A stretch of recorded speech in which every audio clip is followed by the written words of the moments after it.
Should we talk about Afghanistan? Talk about Afghanistan. It seems to be a mess today.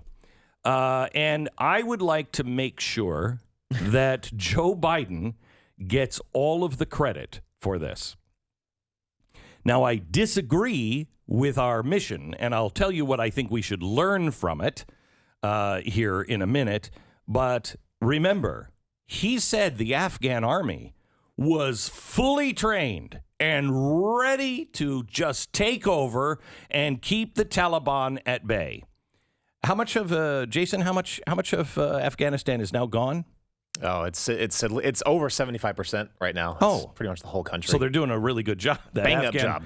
Yeah, that Afghan army is really pushing back. Yeah, I think it was somewhere around $80 billion we spent training that army. You forget about the money.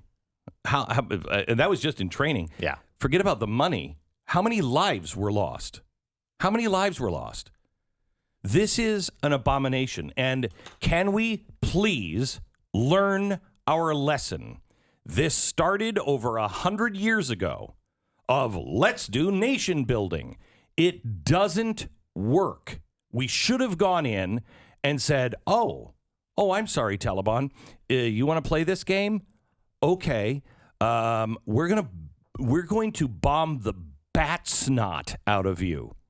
And we should have gone in and just bombed them, killed as many of them that were involved in 9/11 as possible, continued to go get Osama bin Laden. But when Osama bin Laden was had, that should have been it. And it should have been it in Afghanistan long before that. We don't need to nation build. It doesn't work. Would this not have just happened in 2004 then? And then we would be probably... No, we wouldn't be back. No. When they come over and blow up buildings again, then are we back? Or we just keep going, popping back in whenever they blow up a few buildings? No, not when they blow up a few buildings. We haven't stopped them. Have you noticed what's happening all around the world? We haven't. This doesn't work. Yeah.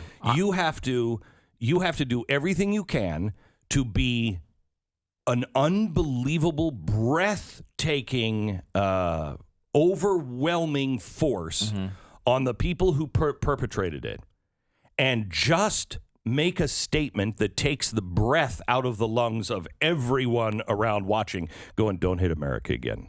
Whatever you do, don't hit America. Sort of a shock and awe done better. Yeah, done right, where it was actually shocking and awesome. Okay? It wasn't. So, Jason, you were there. You were 22 years old on September 11th. You were in Australia. You were one of the first into Afghanistan. Yeah. How do you feel? I guess kind of like how I remember before we actually went out on that deployment, we had a guy from Vietnam come in and talk to us. And I remember very clearly he said, I hope, they actually, if you ever do get to fight, which during that time it was peacetime. So literally I was there to pay for my college. That was about it. And so the majority of the people that joined the military way back then was there just to pretty much pay for college. But he said, I hope they let you guys win if you ever do get to fight. I hope what happened to us doesn't happen to you. And it did. And it exactly happened to us. I was looking at a map last night, and it was so surreal. I was looking at every single city that I was reading that had fallen to the Taliban. Were you in Kandahar? We were just outside the suburbs of Kandahar. So we stopped. And wasn't Kandahar, wasn't that one of the worst places for a while?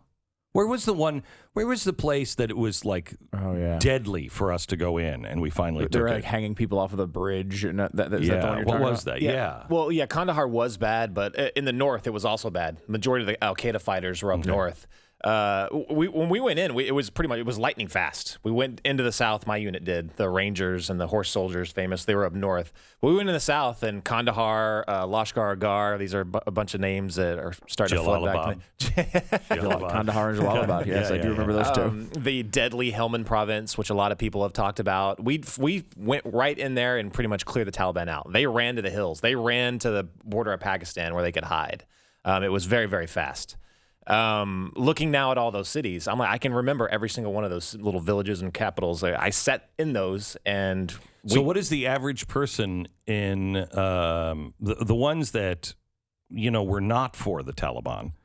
What are they feeling today? You mean Afghans? Yeah. Oh, they're scared crapless, guaranteed. When we went in, we were greeted with open arms, pretty much. Kids would come out, they'd come up to the Humvees, we'd give them candy and food. Women would actually step outside their houses, and they were riding around in cars, which I don't think was happening when the Taliban was there. No. I mean, that right felt now, really today, great. the Taliban is already rounding up girls as young as 12 for their sexual slaves. Right. Yeah, that is one of the, you said, I hope that, Biden owns a lot of this. These are the consequences that he's going to have to live with. I also agree that we should have left. We should have left a long time ago. The way they did this is and I'm talking about the Biden administration, is completely political. Completely. And this is an example. There is no military reason to leave Afghanistan right now. In the summer, now think about that. That is when the Taliban's fighting season is. Yeah. That's the prime time. Winter is when they stop. So if this was not political at all, they would have scheduled the pullout to begin in January or February. That's when they would have done it. That would have given months of no fighting for the Afghan army to solidify, for them to move out to some areas and say, okay, now we can establish control. If they plan this out, that's what they have done. I guarantee you the general said this. But Biden didn't do that. He wanted a political statement. Well, they're going to get a political statement, I guarantee you. I was on with Stu, and I predicted 6 to 12 months before full Taliban takeover. Now it's closer to 30 days. I think they're going to go all the way up to Kabul. On September 10th, camp out. On September 11th, they're going to walk in.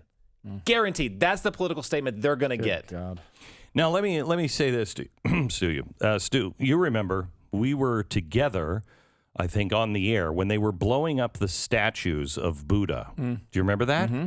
And we were saying, where is the beloved UN? Where is the community of nations that say, oh, this is a World Heritage Site? Nobody said anything. And what did the Taliban do? Now, just follow me here for a second. What did the Taliban do? They wanted to erase the history of the area. And so they took down and blew up statues. Can you give me the story, Stu, yesterday you gave to me about what's happening in the schools of Oregon, a law that they just passed? If you are a minority, you don't have to actually to know how to read or to write, correct? And you can pass. Isn't that you? I've heard a little about this story, but I was not the one that talked to me about it. Yeah. So in Oregon, they just passed a law that minorities don't have to pass to graduate. They don't have to know how to read or write. Okay? Jason, maybe you can help refresh my memory of the Taliban. They're rounding up the children, and you just said that women wouldn't even be allowed to be driving in a car or leave their house. What else was something else that they did to the women there to keep them oppressed? Didn't let them get an education. They couldn't read or write. Isn't that interesting? We've become more like the Taliban than I care to believe. I'd like 0% on that one. Yeah, 0% I would like, Taliban. Let's not try to erase history and blow up statues or remove statues. Let's not try to rewrite everything, and let's make sure everybody gets an education where they can read and write, so they're not a slave. What do you say? Sounds good to me. It sounds good for our foreign policy people to also get an education, learn history, because it seems like they've completely lost that ability. If they would have, we wouldn't be doing these mistakes year after year after year. We were talking earlier about if they would have even looked at the history, they would have known the history of Woodrow Wilson. Now, he started a lot of this crap. 1915, look at Haiti. So in Haiti in 1915, they assassinated their own president. Bloodbath ensued. So Woodrow Wilson sends in the Marines. But what's he do? They do what they should have done. They did their mission. They got rid of the people and got the bad guys. But then they stayed for 20 years. They stayed for 20 years. Now, flash forward 100 years plus. We go over there, do our mission. What do? We stay for over 20 years. We do the same thing, trying to build them into an Americanized democracy, which is ludicrous. Haiti, in the news about a month ago, they did the same exact thing, repeated history, assassinated the president. It's a corrupt government, and so is Afghanistan. It's a corrupt government. America. So is America. At this point, so is American government. It is imperative that we learn the lessons from the progressive left and the bloodshed and the treasure and all of the nation building that we have done, it has got to stop.